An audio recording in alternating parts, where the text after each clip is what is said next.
Hello and good morning, everyone, and welcome to your daily sit rep for Monday, the 15th of September, 2025. I'm your host, Mike Shelby. Good morning, Robert. Let's go ahead and jump inside the Beltway here, starting with this. There's a lot of stuff going on in D.C., and we will get to it all. Let's go ahead and start with this stopgap bill that may avert a partial government shutdown at the end of the month.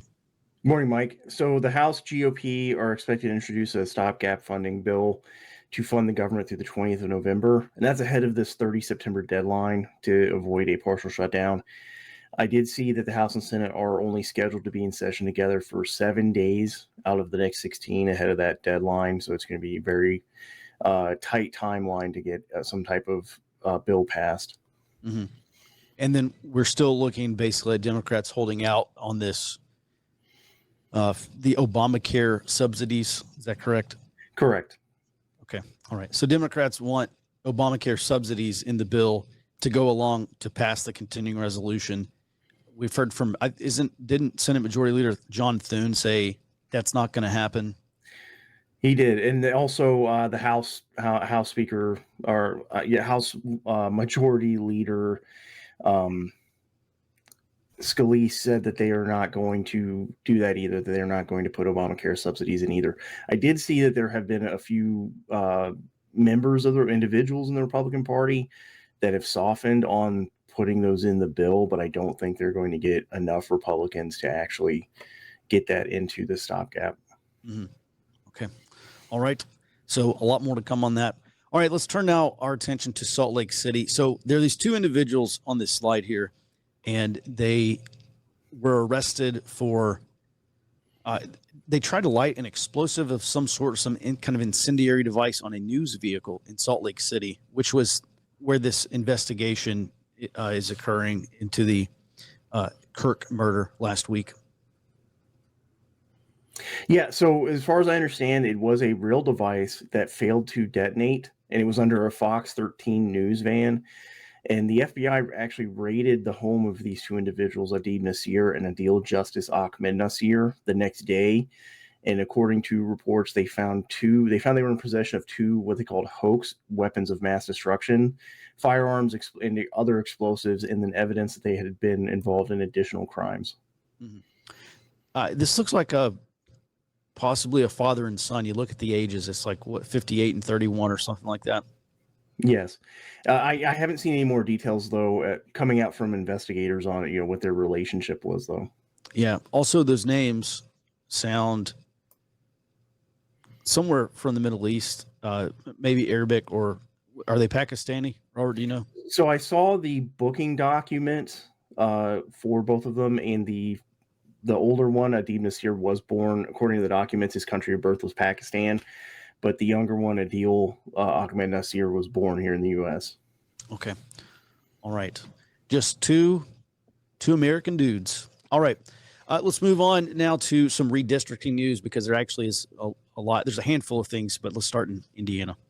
So over the weekend, former Trump campaign media advisor Alex Bruesewitz was pressuring Indiana Republicans to try to get a new congressional map in that state, one that would give the Republicans all nine Indiana House seats. And this was during the Hoosier Leadership for America Summit.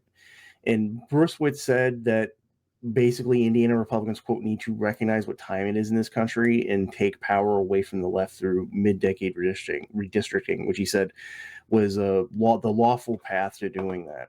Mm-hmm. And sorry, go ahead. Well, I'm just going to say, I still think politically this is probably maybe now the second most important thing. But between this mid-decade redistricting, and we're going to talk about it on the early warning side, the Trump administration going after some left-wing organizations, these are going to be two huge drivers of probably organization and mobilization on the left. And those are two major trends. You might call them even mega trends that are going to make the rest of this year, of course, but especially next year and into 2027, probably a lot more contentious. Go ahead.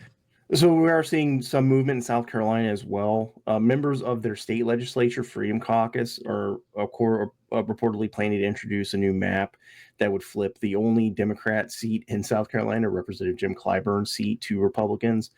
Though there is some resistance from mainline Republicans in the state legislature who do not support this effort because they're worried about lawsuits following any type of map being passed.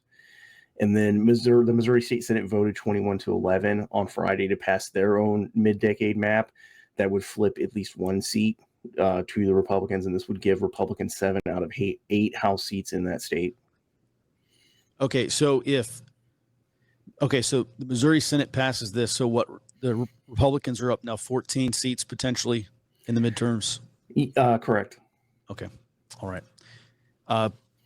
They have three or 5 seat majority right now? Yes, they have on paper a 5-seat majority. Okay, 5-seat majority on paper. They're going to create an additional 14 Republican seats. If they hang on to the House, this is going to be probably a trigger for the Democrat Party, it seems to me. Well, yeah, because over the last, the Republicans were actually locked out of the House for a very long time until basically the 90s, till the Clinton administration, where they flipped the House after the 94 assault weapons ban was passed. And since then, the margin of control in the House, just like the Senate, has shrunk significantly, where I think over the last few election cycles, it's come down to between 3 and 5 seats to control the House. This would effectively give Republicans a major buffer on any House election cycles in the future. Mm-hmm. All right. And Robert, I should probably have the details here, but on one of the Sunday morning news talk shows, there was a panelist who was talking about how relatively few congressional seats are actually competitive. There's only like a few dozen seats that are actually up for grabs at any given moment. The rest are either pretty solid blue or pretty solid red. And he was just talking about how that adds to polarization, because the solid blue seats, or the safe blue or the safe red seats, they can basically come out and say anything they want. They can be as extreme as they want, and they're not going to lose their jobs. And he was just talking about how that actually is turning the temperature up, the political and social temperature. And they're talking about, of course, political extremism over Charlie Kirk. Yeah, I think that's the correct analysis, because most of these seats, just looking at, for example, in the blue states, they are, for the most part, already heavily gerrymandered. And that was actually some of the pushback that state level Democrats gave to Hakeem Jeffries over trying to push this mid-decade redistricting plan, because they did not want their seats being diluted with formerly Republican voters. Mm-hmm. Yeah. All right. Well, thanks for that, Robert. And let's go ahead and move on. And thanks for staying on top of the redistricting thing, because that's a big deal that is going to matter a lot over the next couple of years. Thanks for that. All right, Jared, good morning. Let's go ahead and jump into the global sit rep. All right, we're going to start off with Trump pushing for peace again in Ukraine. He's calling for NATO and European allies to cease all purchases of Russian oil, followed by a collective sanctioning of Russia and subsequent tariffs to match the 100% secondary tariffs on China for purchasing Russian oil. Now, he did elaborate that all of this is meant to come off the moment that peace is actually achieved, so it would just be for the duration of the war. Mm-hmm. Moving a little farther south, down in Egypt, Egypt's reportedly reintroducing its 2015 proposal to add a military component to the Arab League. Now, this proposal would require a military commitment of all 22 members and establish a NATO-like military chain of command in the league, which would be subject to their civilian leadership. And it would permit any attacked members of that league to request a league level, so all 22 nations, use of force if they are attacked. That's particularly important because of what Israel's doing, quite frankly. They've reached out and touched, I've seen up to 6 other nations. That does normally include the Palestinian states, but regardless, that would potentially expand the war significantly. So what you're saying is Egypt wants to build a NATO-like organization and invoke essentially an Article 5 style agreement. Yes. that Israel attacked one of these Arab countries and then they go to war with Israel. Absolutely. And this is an older proposal. It was from 2015 originally, but given everything that's going on recently, Egypt's reproposing it. And I've seen that it may have some legs going forward. There is a meeting in Qatar today that I'll have to see if, how far they want to push this. Mm-hmm. Well, this seems like they would completely undo the Abraham Accords, which was huge, I think it still is more or less a huge Trump foreign policy issue for the Middle East, continuing to get these Arab nations to officially make peace and build diplomatic relations with Israel. All right. Thanks for that, Jared. It sure seems like that's a big stop sign right now. Please continue. Absolutely. A little bit of good news. The Navy is accelerating shipbuilding using a distributed shipbuilding model. And this is actually being expanded. It's already been kind of experimented with by Huntington Ingalls. And they said, hey, this is working great. So we're going to keep doing it. We're going to use it for our Virginia shipyards too. And Austal also said, we are going to do this. They're staying much more local. HII is moving regionally. But what this does is allow the large and simple modules of the ship to be built elsewhere and then shipped into the main shipyard, assembled, and then they do the complex ones that take actual specialized skill, much more than welding everything into place. It does look like this is actually going to significantly speed up shipbuilding without having to open new shipyards necessarily. Mm-hmm. Moving on down south, Venezuela's Vice President Rodriguez called Guyana and Trinidad and Tobago vassal governments of the U.S. War Department. Specific quote there.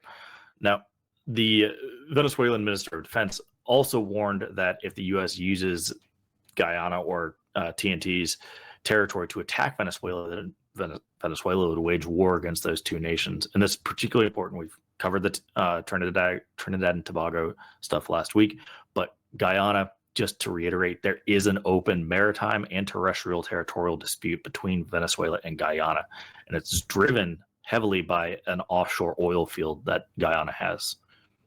Mm-hmm.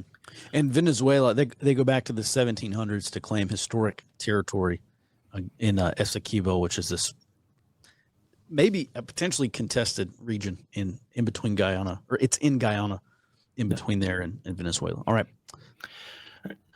Taiwan's got a delegation here in the United States today. Right now, they're in Washington, D.C., but once they wrap up their meetings there, they're actually going to distribute to several other states focused on specific food groups. And that's what their whole mission here is purchase more American food, move from the number 8 buyer to a higher spot.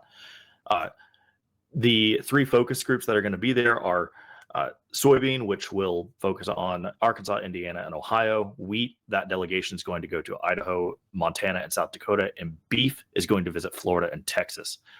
Now, this is, again, important because we've seen China trying to ramp up gray zone tactics against everybody. They really don't like when Taiwanese official delegations like this one visit the United States. So I would be aware if you are in those states. That's me included. And on the same note, over in the Pacific Islands, the Pacific Island Forum released their joint communique on Friday, and it specifically upheld their 1992 leaders' decision on development partners. Now, that sounds like who cares? But China's been pushing for that reform specifically to be revoked since last year. They don't like it because it recognizes Taiwan as an independent nation to help with being a development partner with with the Pacific Island Forum members.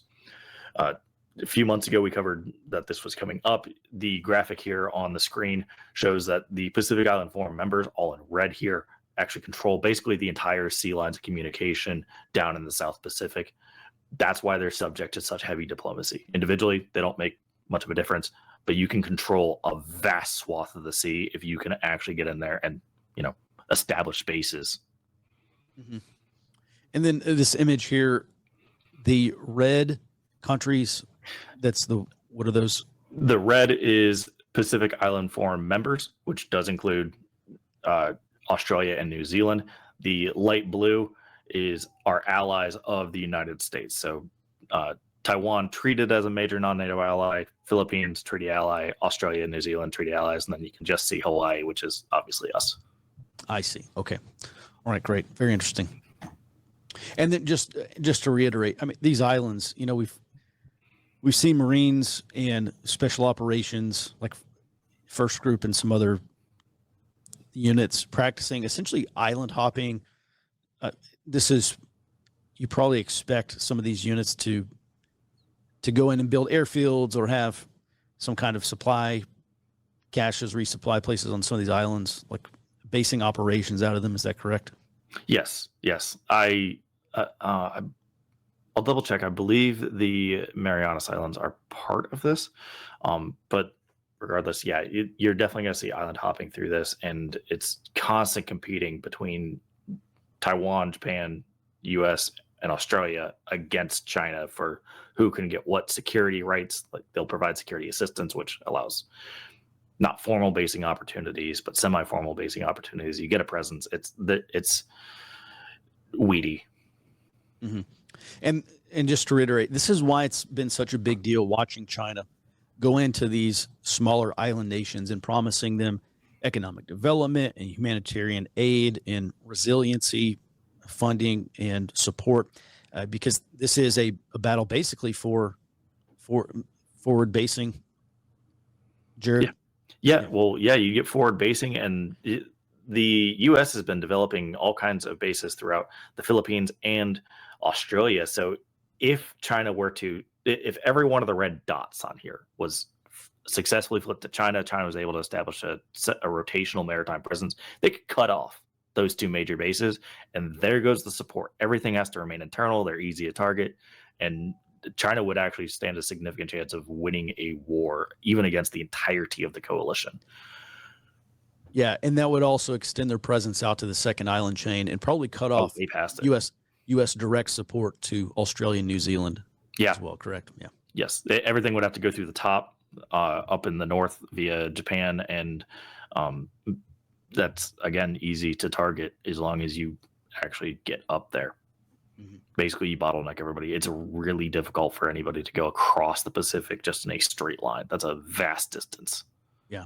And then just to remind everyone, Guam is part of the second island chain that China wants as well. Okay. All right. Thanks for all that, Jared. All right. 40 protests today, well within the baseline background noise. That's going to do it for today's Sit Rep. Coming up over on the early warning side, we're going to talk about what the Trump administration has planned for left-wing organizations. We've seen President Trump, Stephen Miller, other Trump officials come out and make official comments about what they're going to do next. We're going to talk about how that happens. We've also got the Homeland Operations update. So if you want the latest on what the Trump administration is doing with these federal law enforcement surges, now moving into what, Robert, 3-4 cities with another several planned? Correct. Right now, Memphis is on the list as the next city, and they're currently in Chicago, Boston, and Washington, D.C. Mm-hmm. All right. Plus, we'll also talk about NATO's response to Russian activity over the past week or so. That is for early warning members. Head over to forwardobserver.com/trial. Start a free 7-day trial with us. Get the rest of the briefing. All right. With that, everyone, thanks for watching. And early warning, folks, stand by. We'll be right back.